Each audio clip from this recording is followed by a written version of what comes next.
नमस्कार साथियों, दिव्य रुद्रा कोचिंग परिवार में आपका एक बार स्वागत है। याद करिएगा, हमने अपनी विजय सीरीज शुरू की थी, विजय सीरीज पार्ट 1, विजय सीरीज पार्ट 2, जिसमें मैंने कहा था कि प्रश्नोत्तरी लगातार आती रहेगी और उस प्रश्नोत्तरी पे चर्चा करेंगे। साथ ही हम उस प्रश्नोत्तरी के बारे में आपको सारा विस्तृत रूप में बताएंगे। मैंने आपसे वादा किया था कि मैं आपके लगातार क्वेश्चन करवाऊंगा, तो मैं उसी वादे के साथ वापस लौट रहा हूँ और अपनी विजय सीरीज पार्ट 2 पार्ट 3 में स्टार्ट करने वाला हूँ। अच्छा, मेरी दो यूट्यूब पे वीडियोस चल रही हैं। एक तरफ मैं जहाँ पर डेप्थ में चीजें पढ़ा रहा हूँ, जैसे मेरी मौलिक अधिकार की सीरीज स्टार्ट हुई है, मैंने आपको मौलिक अधिकार के बारे में सारा बताया है। वहीं पर मेरी प्रश्नोत्तर सीरीज चल रही है। तो जब जिसे अगर कोई अच्छे एग्जाम की तैयारी करनी है, सिविल एग्जाम की तैयारी करनी है, तो वहां पर वो सीरीज देखेगा इन डेप्थ में, उसके बाद क्वेश्चन लगाएगा। और ये जो सीरीज है हमारी, ये ऑल ओवर सारे एग्जामों के लिए है, जिसमें हम प्रश्नोत्तर के माध्यम से चीजों को समझेंगे और आगे बढ़ेंगे।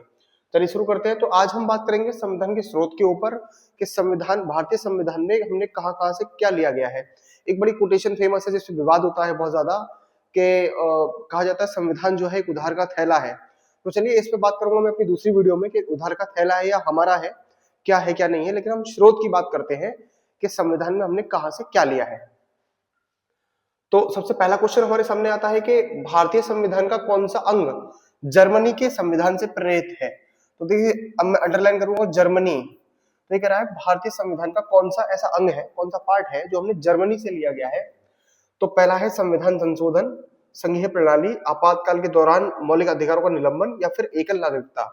तो यहाँ पे जर्मन संविधान की बात आती है तो वहां पर आपको याद आना चाहिए आपातकाल। आपातकाल इट मीन इमरजेंसी।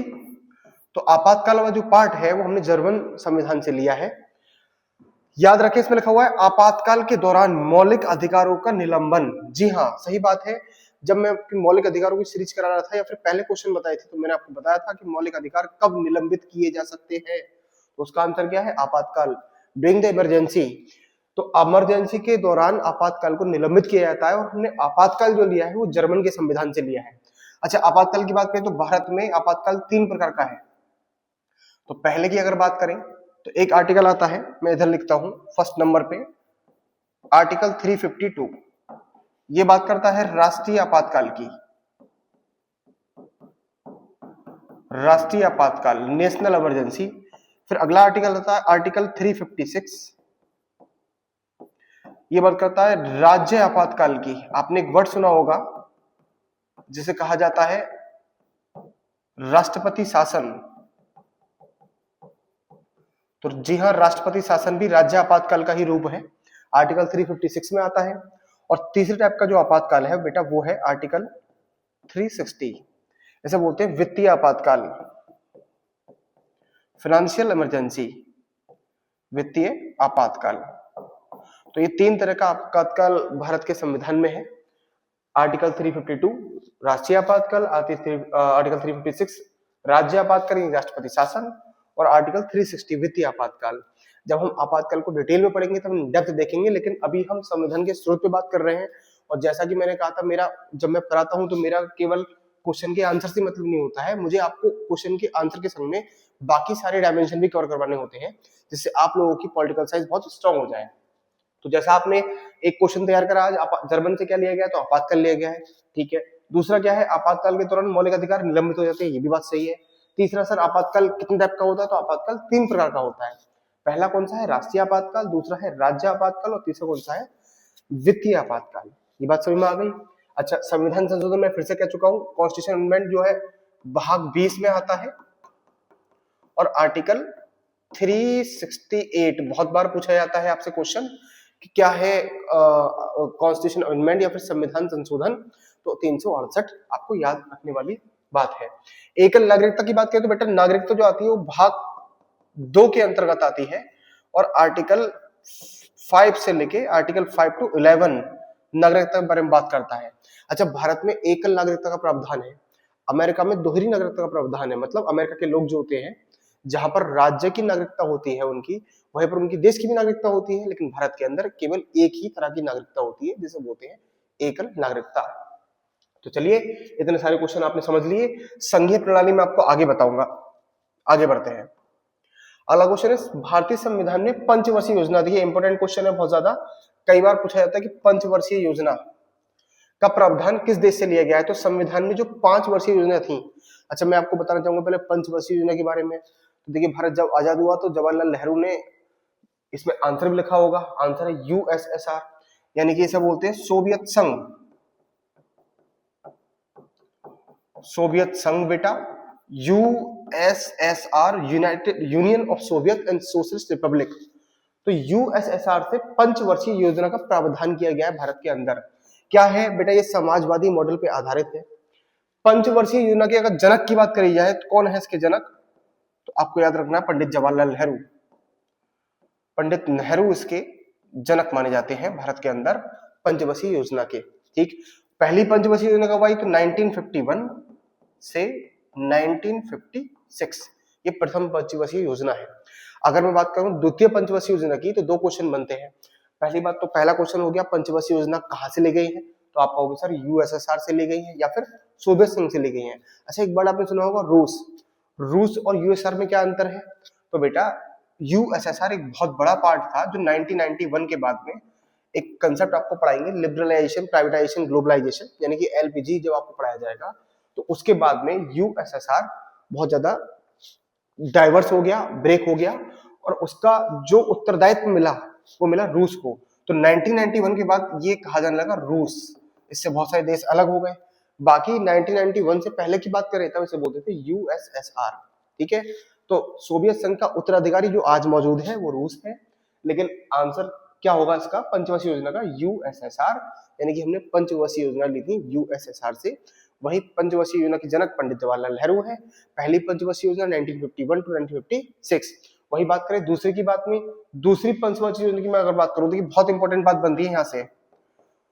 दूसरी पंचवर्षीय योजना में एक व्यक्ति का नाम आता है जिन्हें कहा जाता है द्वितीय पंचवर्षीय योजना का जनक आपसे पूछे तो वो है पीसी महालनोबिस। ये आपको याद रखना है, पीसी महालनोबिस।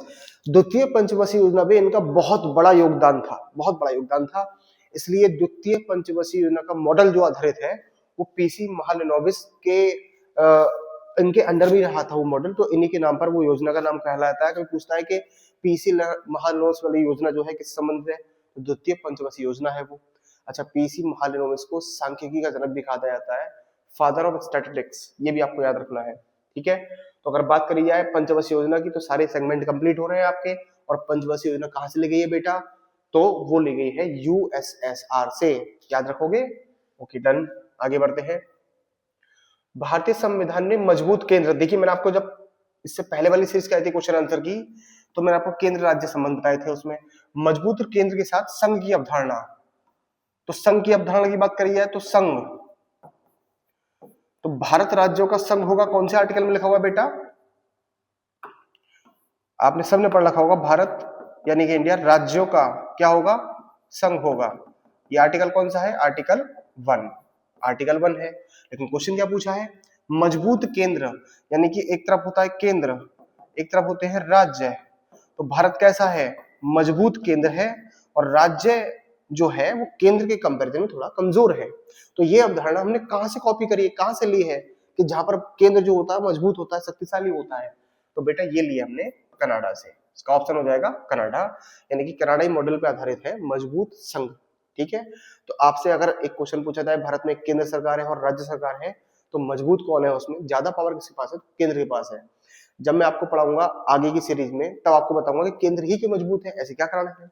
अच्छा, यहां से अगर बात करी जाए तो केंद्र राज्य संबंध, देखिए एक आर्टिकल है आर्टिकल 246 जिसमें केंद्र और राज्य की शक्तियों का बंटवारा किया गया है।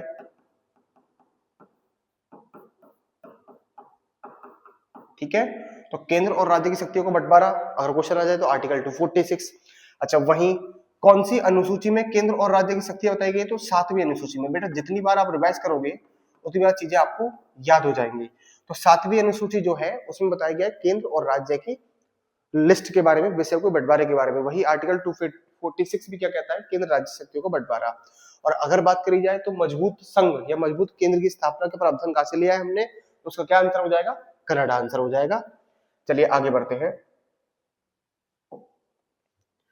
अगला क्वेश्चन है भारतीय संविधान में मौलिक अधिकार। देखिए ये तो हमारी सीरीज चली रही है, आप अगर देखेंगे तो इतना डेप्थ में मौलिक अधिकार बताए गए हैं बच्चों को और बहुत सरल लैंग्वेज बताया गया, तो आप एक बार जाके देखिएगा जरूर उन्हें, और सच में आपको फंडामेंटल राइट के बारे में इतनी जानकारी मिल जाएगी कि आप काफी हद तक पढ़ सकते हैं, बहुत आगे तक की तैयारी कर सकते हैं।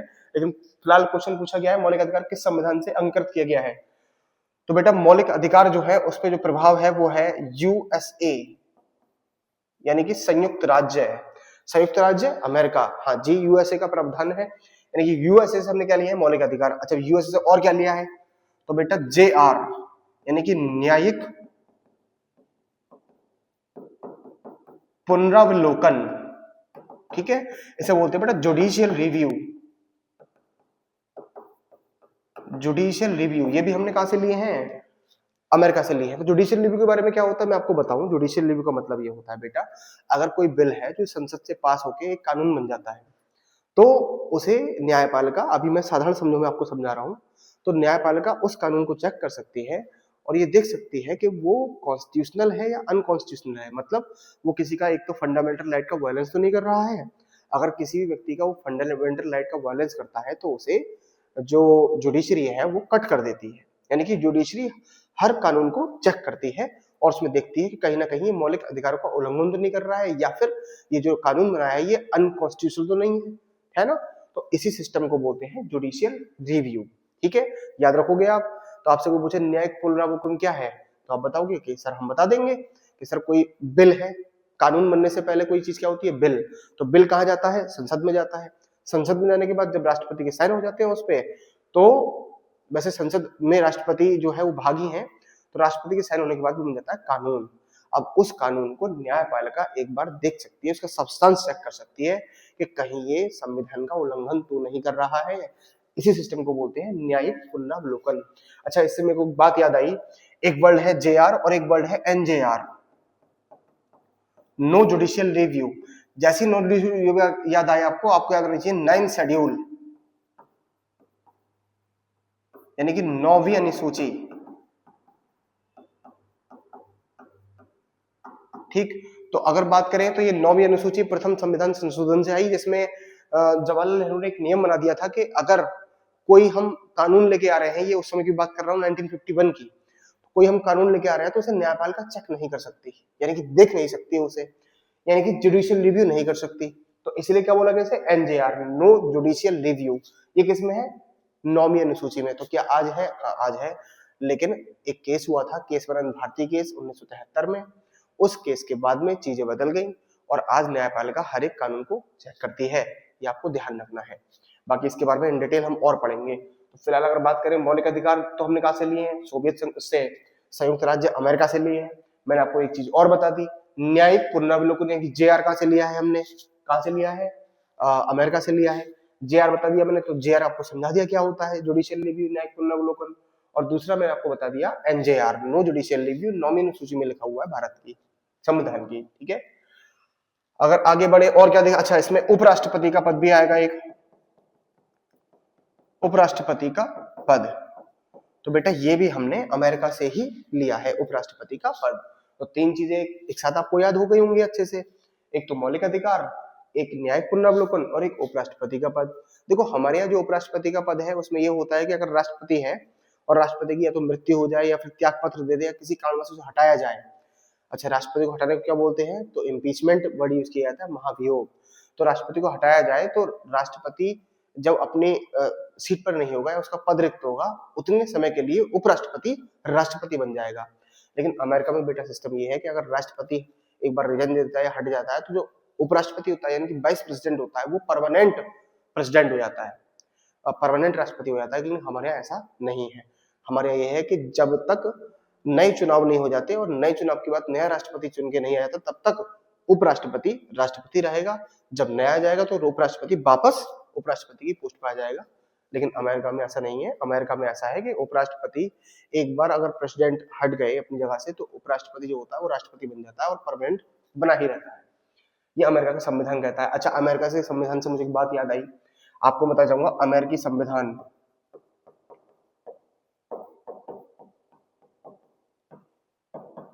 अमेरिकी संविधान की अगर बात करूं तो आपको पता है अमेरिकी संविधान पहला लिखित संविधान है।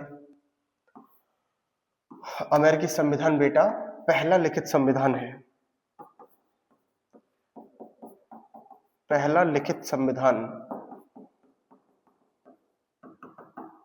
ठीक, और आपको जानकारी होना नहीं होगी, पहला लिखित संविधान है तो ये किसने बनाया, जनक कौन है संविधान के, तो वैसे तो बहुत लोग हैं, लेकिन एक नाम आता है जेम्स मैडिसन।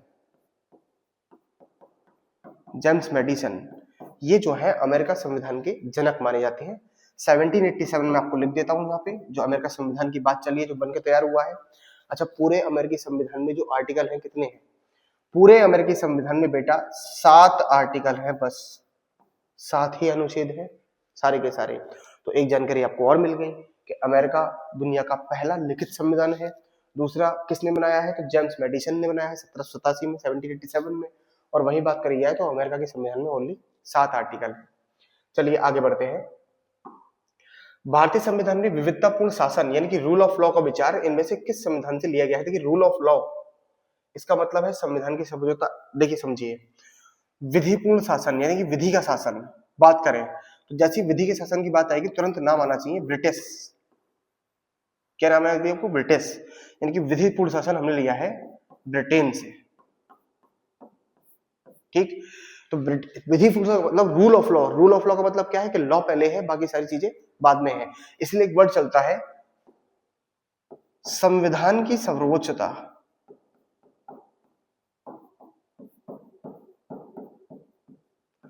और एक वर्ड चलता है संसद की सर्वोच्चता। अब आप समझिए दोनों वर्डों में डिफरेंस क्या है।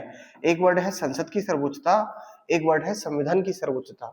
Supremacy of parliament and the supremacy of constitution.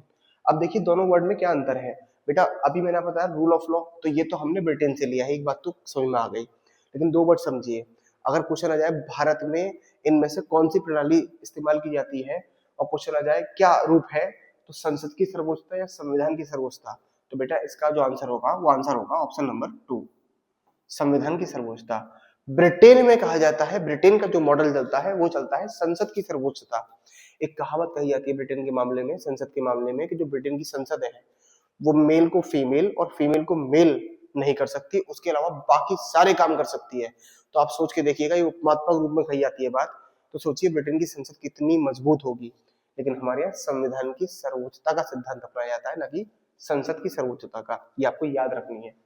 अगले पे आते हैं, भारत के राज्यसभा सदस्यों का अप्रत्यक्ष चुनाव। देखिए बढ़िया क्वेश्चन है, राज्यसभा सदस्यों का अप्रत्यक्ष चुनाव के संवैधानिक प्रावधान तो कहां से लिए गया है राज्यसभा का सदस्यों का अप्रत्यक्ष चुनाव। तो पहली बात तो देखिए, राज्यसभा की अगर बात करें तो राज्यसभा में कितने सदस्य हैं, 245। कितने निर्वाचित हैं, 233। और कितने मनोनीत हैं, 12। इनका मनोनयन कौन करता है, राष्ट्रपति करता है। अच्छा, अब मैं जो क्वेश्चन पूछ रहा हूं, राज्यसभा की सीटों का आवंटन, राज्यसभा की सीटों का आवंटन संविधान की कौन सी अनुसूची में लिखा हुआ है, क्या बताएंगे आप। देखो ऐसे होता है, एक क्वेश्चन से कई सारे क्वेश्चन को कर लेना, है ना।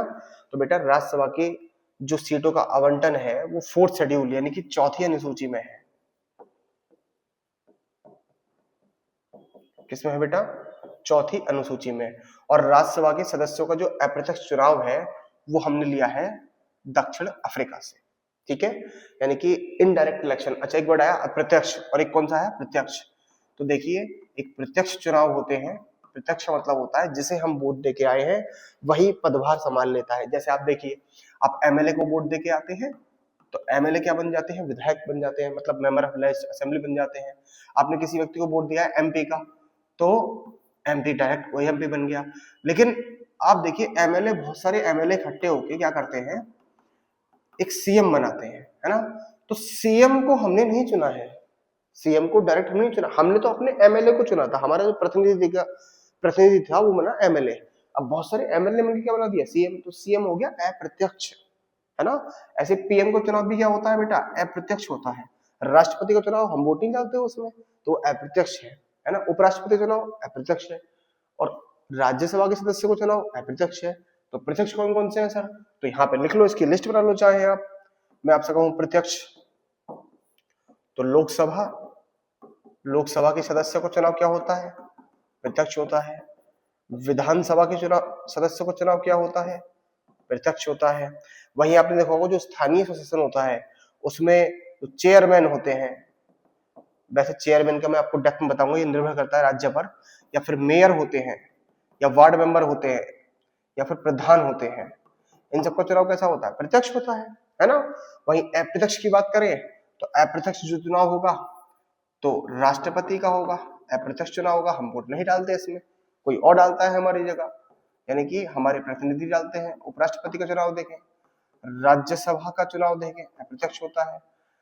चीफ मिनिस्टर, वैसे चीफ मिनिस्टर पीएम के जो इलेक्शन होते हैं वो क्या होते हैं? प्रत्यक्ष होते हैं। तो ये हमने कहां से लिया है बेटा? साउथ अफ्रीका से लिया है। और फोर्थ शेड्यूल हमें याद रखनी है। अगले पे आते हैं, भारतीय संविधान के राज्य के नीति निर्देशक तत्व, या फिर जिन्हें बोलते हैं हम नीति के निर्देशक सिद्धांत, directive principle of state and property, directive principle of state and policy, directive principle of state and policy. तो बेटा ये स्टेट एंड पॉलिसी जो सबसे इंपॉर्टेंट आंसर है वो उसका आयरलैंड बहुत बार एग्जाम में पूछा गया है।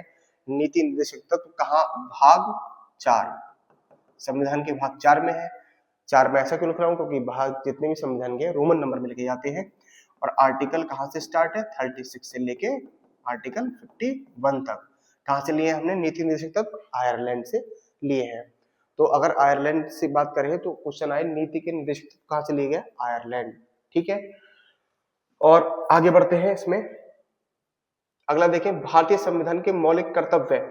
अगला क्वेश्चन आ गया मौलिक कर्तव्य के बारे में। तो बेटा मौलिक कर्तव्य पहली बात तो कहां पर उल्लेखित है? तो इसमें अगर बात करें तो हम भाग 4A है ना, भाग 4A में क्या लिखे हुए हैं? फंडामेंटल ड्यूटीज, मौलिक कर्तव्य। ठीक, तो भाग 4A में मौलिक कर्तव्य है। तो ये हमने जो लिए हैं मौलिक कर्तव्य वो हमने लिए हैं सोवियत संघ से। ठीक, तो हमने जो लिए हैं ये, ठीक है, तो ये हमने कहां से लिए? सोवियत संघ से लिए गए मौलिक कर्तव्य। अच्छा, आपसे पूछा जाता है मौलिक कर्तव्य किसकी सिफारिश पर जोड़े गए? तो स्वर्ण सिंह समिति बनी थी।